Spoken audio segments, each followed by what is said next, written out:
Doctor Mossadegh साहब, आप क्या फरमाते हैं, पाक यूएस रिलेशन ये जो नई बिगनिंग है या न्यू डायमेंशन है, ये कितनी देर पाए?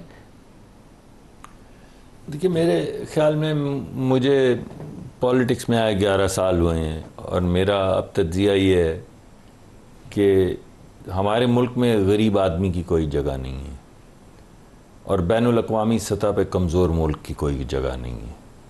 और अगर इन दोनों में से कोई भी एक चीज़ हम भूल गए तो हम बर्बादी की तरफ चले जाएंगे। तो गरीब आदमी का ख्याल करना, उसके लिए अंदरूनी पॉलिसीज़ बनाना और बैनुल अक़वामी सतह पे यानी कभी भी झोल नहीं ताकत में पैदा होने देना। आप सीरिया का हाल देख लें, आप गज़ा का हाल देख लें, आप लेबनान का हाल देख लें, आप ईरान का हाल देख लें, आप जो चीज़ चाहे आप सफ़ा उलट। आपके ख्याल में जो पाक यूएस न्यू बिगनिंग है ये मई वाली पाक भारत जंग के बाद से? जी, इसका हाथ है। लेकिन मैं दूसरी बात ये कहूँगा कि 2-3 अहम चीज़ें हैं जो मस्बत हैं।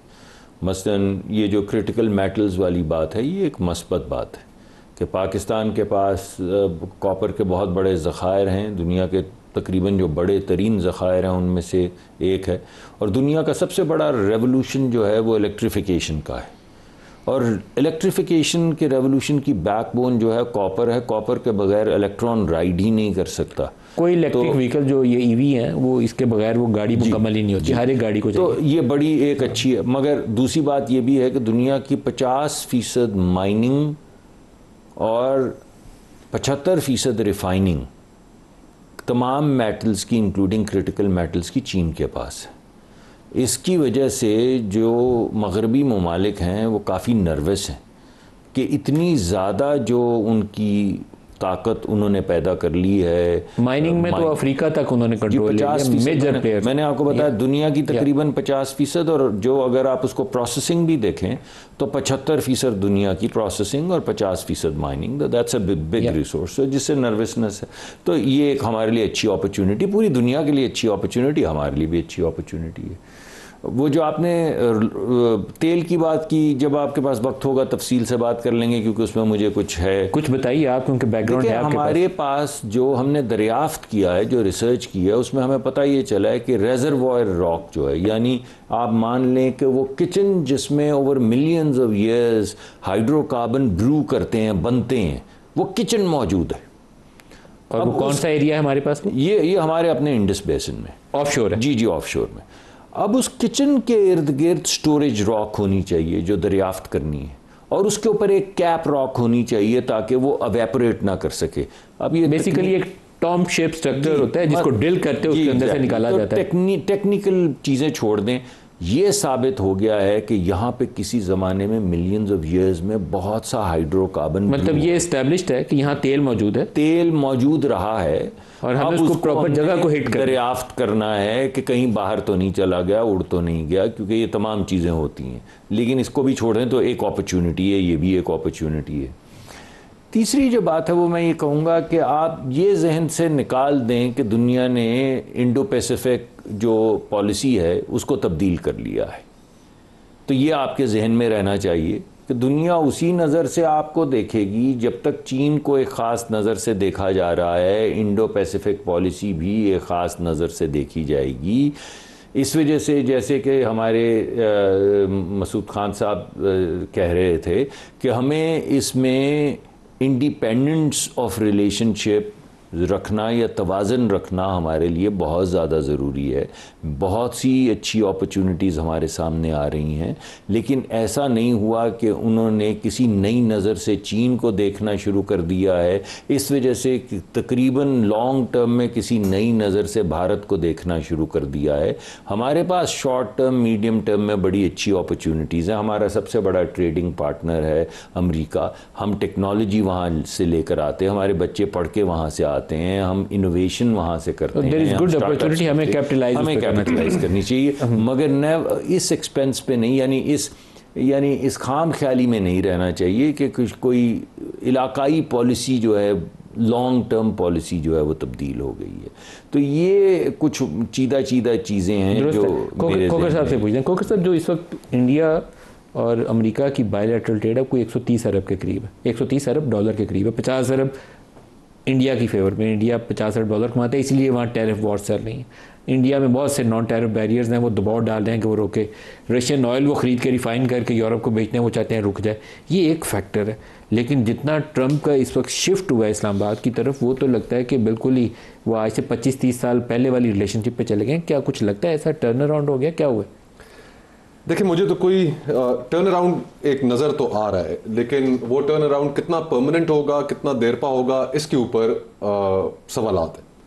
अगर हम पाकिस्तान की माजी की 70 साल के अंदर जो अमेरिका के साथ रिलेशनशिप रही, तो उसमें उतार चढ़ाव जो आए उनसे हम सब, किस तरह अयूब खान साहब के ज़माने में अमेरिका बहुत करीब था और फिर उसके बाद एकदम अमेरिका बहादुर ने आंखें मोड़ ली और हम उनके बेरी बेड़े का इंतजार करते रहे और सानिया मशरिक कभी नहीं आया। कभी नहीं। सीटो और सेंटो के हम रुकन मालिक थे। बुढ़ा बेर वो यूज़ करते थे उसके लिए, वो यूट्यूब उड़ाने के लिए। फिर जहाद अफगानिस्तान में हम इत्तेहादी थे, 9/11 के बाद इत्तेहादी। फिर जब हम जहाद अफगानिस्तान में USSR के खिलाफ उनके सबसे फ्रंट लाइन इत्तेहादी थे, तो जैसे ही USSR टूटा, उनका वहां पर मकसद खत्म हुआ, तो उसके बाद पाकिस्तान पे प्रेसलर अमेंडमेंट्स लगी। मोस्ट सैंक्शनड एलाई बन गया। फिर इसी तरह परवेज मुशर्रफ साहब का दौर था, जब फिर अमेरिका को हमारी जरूरत पड़ी अफगानिस्तान में, तो हम बहुत करीब रहे और नॉन परमानेंट नेटो एलाई भी बन गए। Non NATO. जी हाँ। और फिर उसके बाद हमने वो वक्त भी देखा कि जब अमेरिका ने फिर पाकिस्तान को भुला दिया और वहां पर जो ट्रंप साहब की जो पहला टेन्योर था एज प्रेसिडेंट, तो उसके अंदर उन्होंने पाकिस्तान के बारे में बड़ी सख्त खरी सुनाते थे ट्वीट्स की। तो अभी ये जिसको हम न्यू बिगिनिंग कह रहे हैं, ये एक फेज है। मेरे ख्याल में इस फेज से हमें भरपूर फायदा उठाना चाहिए, लेकिन अगर हम ये समझते हैं कि ये फेज एक लंबा अरसा कंटिन्यू करेगा, तो ये नहीं करेगा। ये माजी की मिसालें आपके सामने मौजूद है। ट्रंप जिस तरीके से अपनी एडमिनिस्ट्रेशन चला रहे हैं, उसके अंदर स्टेट डिपार्टमेंट का कोई रोल नहीं है। अनप्रेडिक्टेबल एटीट्यूड है ना, बहुत अनकन्वेंशनल वे है उनका। वो बहुत ही पर्सनलाइज्ड तरह से चीज़ों को चला रहे हैं, और अगर स्टेट डिपार्टमेंट से कभी राय ली जाती तो शायद वो पाकिस्तान के जो हमारे यहाँ के आर्मी चीफ हैं, दीगर जो लोग हैं, उनकी मुलाकातें भी ना होने देता। तो वो उनका एक बड़ा पर्सनलाइज्ड सा चीज़ों के साथ डील करने का एक तरीक़ाकार है। और मतलब उसकी स्टाइल ऑफ गवर्नेंस जो अभी आपने मिसाल दी है, वो परफेक्ट है कि वो मोदी को उस नेटो वाली वो जो भी उनकी समिट थी उसमें से वापसी पे उन्होंने बुलाया कि वापस आ जाओ, वाशिंगटन में मिलते हैं। मोदी ने आया कि उसने कहा वहाँ पाकिस्तान के आर्मी चीफ, तो पाकिस्तान के आर्मी चीफ को उन्होंने होस्ट किया है, लंच के ऊपर मोदी को जाने दिया उन्होंने, और फिर उसने उसको अपनी सुबकी तस्वुर किया। और फिर अब देखिए, अब कल फाइनेंशियल टाइम्स की एक हेडलाइन थी, और हेडलाइन ये थी, और सबसे बड़ा मोतबर अखबार है कारोबारी दुनिया का, और सब बहुत इम्पैक्ट है उसका। उसकी हेडलाइन एक स्टोरी थी कि how Russia is funding it's war machine, और सारा का सारा मलबा भारत के ऊपर था कि किस तरीके से वो भारत उनसे ऑयल खरीद रहा है और उनको पैसे दे रहा है, और तकरीबन $50 अरब वो रूस को जा रहा है उस इलीगल ऑयल सेल की वजह से। तो ये उनके लिए, और वो इस्तेमाल कर रहे हैं इस चीज़ को इंडिया के ऊपर प्रेशर डालने के लिए। टैरिफ्स उन्होंने लगा रखे हैं, और कब वो बदल जाए इसका हमें पता नहीं है। अगर इंडिया उनकी बात मान लेता है, फर्ज करें टैरिफ्स के ऊपर उनकी निगोशिएशन कामयाब हो जाती है, रूस को तेल बेचना बंद कर देता है, तो फिर क्या ये रिलेशनशिप जिस तरह आज पाकिस्तान के साथ है, क्या उसी तरह रहेगी? तो हमें हर चीज़ को मद्देनजर रखना है। मैं इस बात से ज़रूर एग्री करता हूँ डॉक्टर साहब की कि हम ये जिस दुनिया में हम रह रहे हैं, ये दुनिया, इसके अंदर कोई इंटरनेशनल लॉ नहीं है, कोई ह्यूमैनिटेरियन लॉ नहीं है, इंटरनेशनल ट्रीटीज़ की कोई वैल्यू नहीं रह गई। It's a free for all world. वो हॉब्स ने कहा था ना कि उसने प्री हिस्टोरिक जो जिंदगी थी बिफोर एडवेंट ऑफ सिविलाइजेशन, उसके बारे में वो कहता था कि it's short, nasty and brutish. अब एग्जैक्टली हम उस दौर में हैं कि जिसमें कोई कानून लागू नहीं होता, और इन हालात में सिर्फ वो मुल्क सर्वाइव कर सकेंगे कि जो ममालिक सियासी तौर पर, माशी तौर पर और दिफाई तौर पर, तीनों लिहाज से वो ताकतवर होंगे। ईरान की एग्जाम्पल हमारे सामने है, पूरे मिडिल ईस्ट के दीगर, सीरिया की एग्जाम्पल हमारे सामने है कि उनकी अभी कितनी टेरिटरी इजराइल खा रहा है।